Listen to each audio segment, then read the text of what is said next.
Islamabad Sindh standing committee supreme court में जजिस जो अंग 25 करण की मंजूरी ॾेई छॾी। PTI ऐं JUI पारां मुखालिफ़त कई वई। JUI अॻुवाण कामरान मुर्तज़ा चयो त अंग वधाए मर्ज़ी जा जजिस सुप्रीम कोर्ट में आंदा पिया वञनि।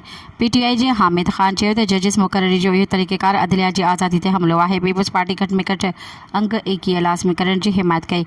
होॾां वफ़ाक़ी वज़ीर आज़म Nazir Tarar practice and procedure तरमीमी ऑर्डीनेंस सेनेट में पेश करे छॾियो।